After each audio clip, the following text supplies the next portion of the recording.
왜 달팽이는 이사할 때 힘이 안 들까요?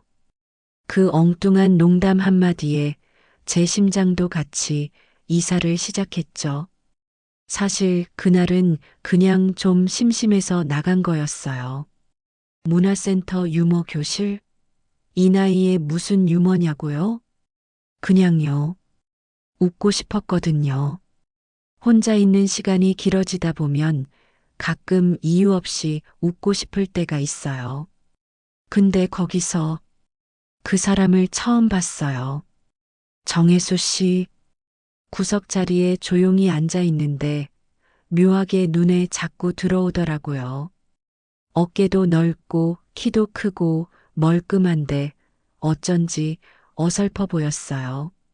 왜 달팽이는 이사할 때 힘이 안 들까요? 집이랑 같이 다녀서요. 이거 너무 뻔한 농담 아니에요? 근데 이상하게요. 그 어설픔이 너무 귀엽고 웃긴 거 있죠. 주변은 조용한데 저만 피식 웃음이 새어나왔어요. 풋, 하하. 그 사람도 깜짝 놀라서 저를 봤어요. 어쩌면 부끄러웠던 걸까요? 귀까지 빨개지더라고요. 그 모습이 또 얼마나 웃기던지. 나 혼자 웃다가 괜히 민망해져서 수업 끝나고 일부러 말을 걸었죠. 정혜수 씨, 오늘 덕분에 진짜 배꼽 빠졌어요. 그 사람 종이컵을 만지작거리며 쑥스러운 얼굴로 그러더라고요. 아휴, 웃어주셔서 제가 더 감사합니다. 아이고, 그날 이후로 저는 자꾸 그 사람이 생각났어요. 다음 주 수업이 괜히 기다려지고요. 이상하죠? 이 나이에도 이렇게 마음이 간질간질할 줄이야. 그 다음 주 수업이 얼마나 기다려졌는지 몰라요. 내가 이렇게 수업을 기다려본 게 언제였더라. 뭔가 설레는 마음으로 강의실 문을 열었죠.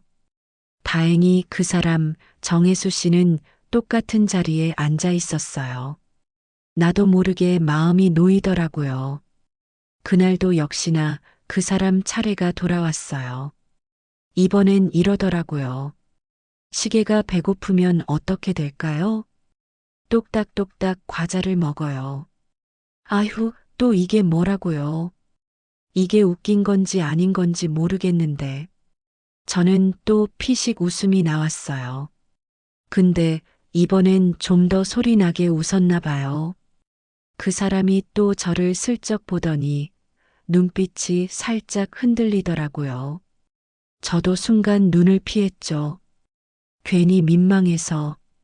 그 사람 아마 생각했을 거예요. 쟤는 왜 자꾸 내 농담에만 웃을까? 하고요.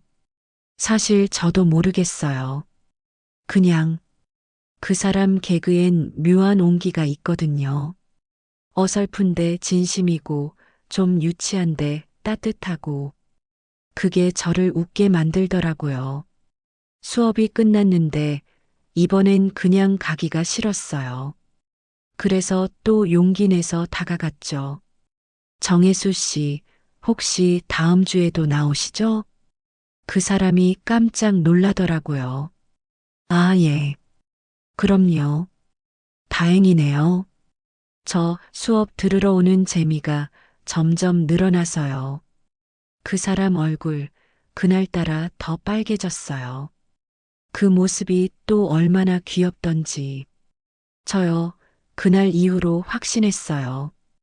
이 사람한테 조금 더 가까이 가보고 싶다고요. 그날 수업이 끝나고 교실 밖으로 나오는데 어쩐지 발걸음이 느려지더라고요.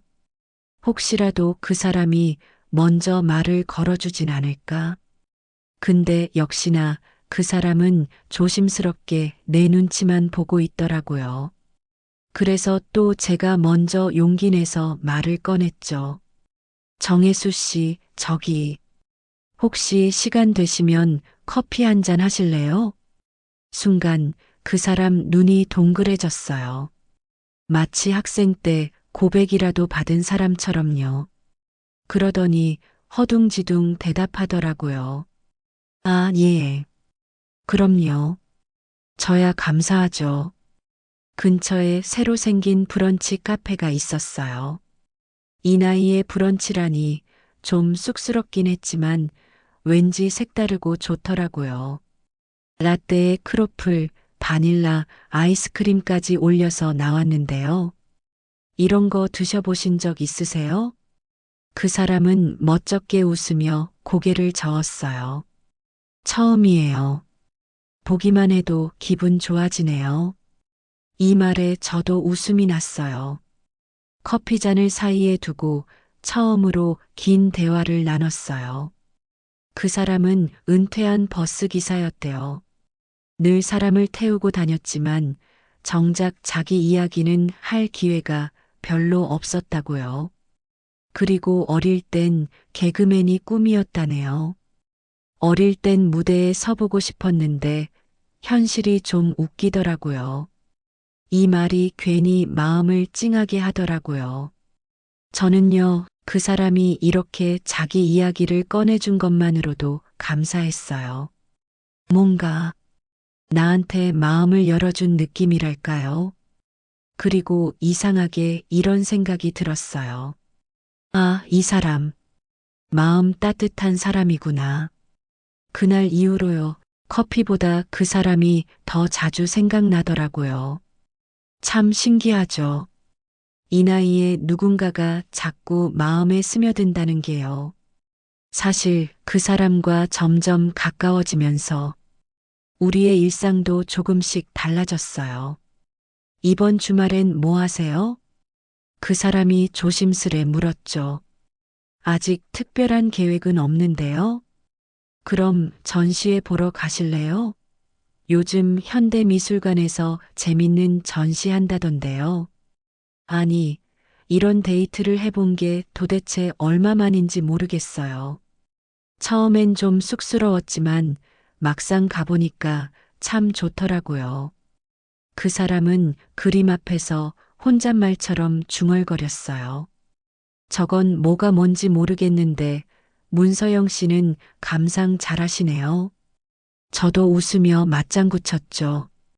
저도 사실 모르겠어요. 그냥 색감이 예뻐서요. 그 사람도 웃었어요. 그리고 그 웃음이 또 제 가슴을 간지렸죠. 그렇게 전시 보고 근처 수제버거집에 가서 늦은 점심도 먹었어요. 예전 같으면 김치찌개 한 그릇에 밥 한 공기였을 텐데, 이젠 우리도 이런 수제버거 먹고 감튀 나눠 먹고 그러네요. 이 소스가 참 맛있네요. 그 사람이 케첩 찍은 감자를 제 접시에 툭 올려놨죠. 그 별거 아닌 행동에 괜히 얼굴이 따뜻해졌어요.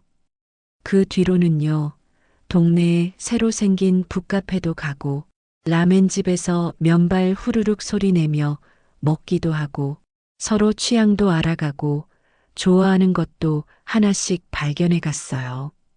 저는 이게 참 좋더라고요. 서로 조금씩 알아가는 그 시간이요. 마치 스푼으로 한 스푼씩 마음을 덜어내어 건네는 것처럼 부담스럽지 않게 천천히 그렇지만 분명하게 이렇게 나란히 걷는 게 요즘 제 하루 중 가장 기다려지는 시간이 됐어요. 그날은 유난히 비가 많이 내렸어요. 유머 교실 수업이 끝나고 나오는데 갑자기 소나기가 퍼붓더라고요.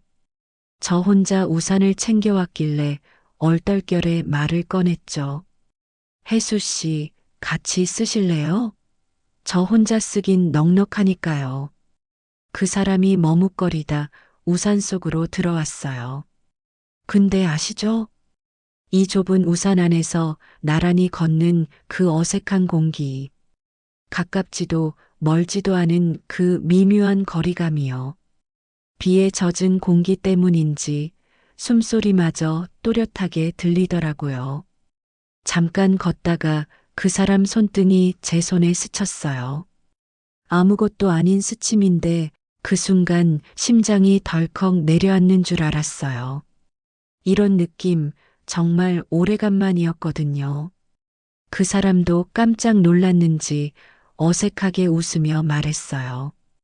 어휴, 제가 괜히 좁게 섰나 봐요. 아니요, 괜찮아요. 저도 덩달아 수줍게 웃었죠. 평소 같으면 민망해서 괜히 말 돌릴 텐데, 그땐 그냥 그 순간을 조용히 즐기고 싶었어요. 비 오는 소리, 우산에 부딪히는 빗방울 소리, 그리고 그 사람의 따뜻한 체온.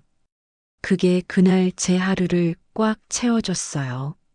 정말이지, 나이 들면 이런 작은 설렘이 더 소중하게 느껴지는 것 같아요.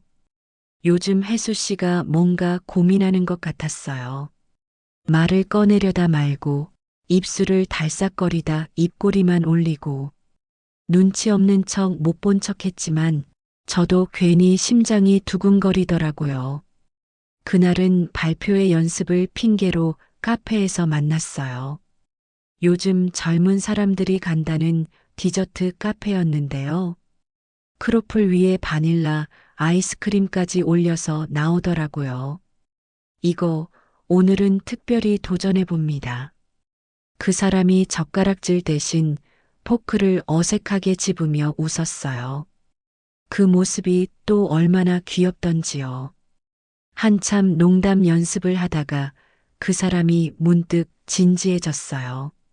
문서영 씨, 제 개그가 왜 성공인 줄 아세요? 왜요? 한 사람만 웃어주면 성공이거든요. 그 한 사람이 문서영 씨라면 저는 그걸로 됐어요. 그 순간 숨이 멎는 줄 알았어요. 뭐랄까, 가슴이 한번 울컥하고 따뜻한 바람이 훅 불어오는 느낌이랄까요? 근데 이 사람 그 말을 하고는 또 어설프게 웃더라고요. 아, 농담이에요. 농담, 하. 저는 그 말에 웃으면서도 괜히 속이 쓰이더라고요. 왜 남자들은 꼭 이렇게 중요한 말을 농담처럼 흘릴까요? 속으로는 그게 농담이 아니라는 걸 아는데 왜 이렇게 둘 다 바보처럼 굴까 싶은 거 있죠? 그날 이후로요, 저 혼자 자꾸 생각이 많아졌어요. 혹시 내가 너무 앞서가고 있나? 그 사람은 그냥 농담이었을까? 나 혼자 괜히 설레고 있었던 건 아닐까? 괜히 그 사람 연락이 와도 답장을 조금 늦게 보내고 유머 교실에도 일부러 몇 분 늦게 들어가고요. 어쩐지 거리를 조금 두고 싶었어요. 사실 두려웠거든요.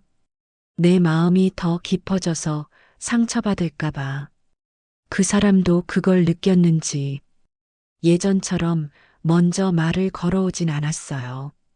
서로가 서로를 살피며 애써 태어난 척만 했죠.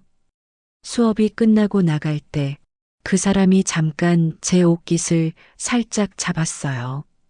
문서영 씨, 오늘도 웃어주셔서 고마워요. 짧은 한마디였는데 그 말이 오히려 제 가슴을 더 복잡하게 만들었어요.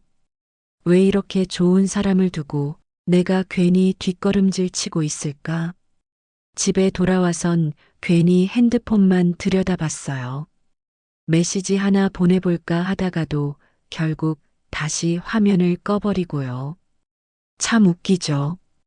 이 나이가 돼서도 이런 마음의 눈치 싸움을 하게 될 줄은 몰랐어요. 어쩌면 나이랑 상관없나 봐요. 좋아하는 마음은 늘 이렇게 서툴고 조심스러운가 봐요. 며칠 동안 연락이 없었어요. 저도 연락을 못했고 그 사람도 아마 망설였겠죠. 괜히 내 마음만 커졌나 싶어서 스스로 마음을 달래고 있었는데 그날 저녁 핸드폰이 울렸어요. 정혜수 씨, 문서영 씨, 잠깐 뵐 수 있을까요? 그 목소리가 어쩐지 떨려 보였어요. 밖엔 아직 봄비가 부슬부슬 내리고 있었어요. 근처 카페에서 마주 앉은 그 사람은 한참을 머뭇거리다 입을 열었죠. 그날 제가 농담처럼 말했잖아요. 네, 기억나요. 사실 농담 아니었어요. 그 사람이 두 손으로 종이컵을 꼭 쥐고 있더라고요. 어쩌면 저도 그 손을 잡아줘야 하는 건 아닐까 싶었어요. 문서영 씨, 저 많이 부족하고 엉성하지만 앞으로 계속 옆에 있고 싶어요. 웃게 해드리고 싶고요. 아니, 그냥 같이 웃고 싶어요. 그 말에 저도 모르게 눈물이 핑 돌았어요. 그래서 조용히 아주 조심스럽게 테이블 위로 제 손을 내밀었어요. 혜수 씨 저도요. 사실 그 말 기다리고 있었어요. 그 사람이 조심스레 제 손을 맞잡았어요. 따뜻하고 부드러운 온기가 전해졌죠. 그 순간 알았어요. 이 사람 손 안에 내 마음이 들어있다는 걸. 유머 발표의 날이 밝았어요. 솔직히 이렇게 떨리는 건 오랜만이었어요. 무대 앞에 서 있는 것만으로도 손끝이 차가워지더라고요. 근데 옆에 혜수 씨가 있으니까 이상하게 안심이 됐어요. 괜찮으세요? 그 사람이 속삭였죠. 네. 혜수 씨만 있으면 괜찮아요. 나도 그렇게 작게 대답했어요. 드디어 무대 위로 올라섰어요. 관객들은 조용했고 조명이 우리 둘을 비췄어요. 처음엔 약간 머뭇거리던 우리. 하지만 서로 눈이 마주친 순간 피식 웃음이 터졌죠. 그 익숙한 우리만의 온기였어요. 혜수 씨가 먼저 시작했어요. 여러분, 왜 휴대폰 배터리가 떨어지면 외로울까요? 통화가 끊겨서 혼자가 되니까요. 관객석에서 여기저기서 피식 웃음소리가 들렸어요. 저도 받아쳤어요. 근데요, 저희는요. 둘이 있으니까 배터리가 다 닳아도 외롭진 않을 것 같아요. 조금 어리둥절하던 관객들도 서서히 미소를 짓기 시작했어요. 우리가 준비한 커플 개그가 이어졌고 웃음소리가 점점 커졌어요. 어떤 분들은 박수도 쳐주셨죠. 마지막에 혜수 씨가 준비한 대사가 있었어요. 저만 아는 깜짝 멘트였죠. 문서영 씨, 네. 앞으로 평생 당신 웃음 버튼 제가 해도 되겠습니까? 관객석에서 박수가 터졌어요. 저도 웃으며 고개를 끄덕였어요. 그럼요. 이미 누르고 계신 거 아시잖아요. 그날 그 무대 위에서요. 저는 다시 한번 사랑이 시작될 수 있다는 걸 알았어요. 나이, 그런 건 전혀 중요하지 않았어요. 우린 서로를 웃게 만들 수 있었으니까요. 그게 사랑의 시작이니까요.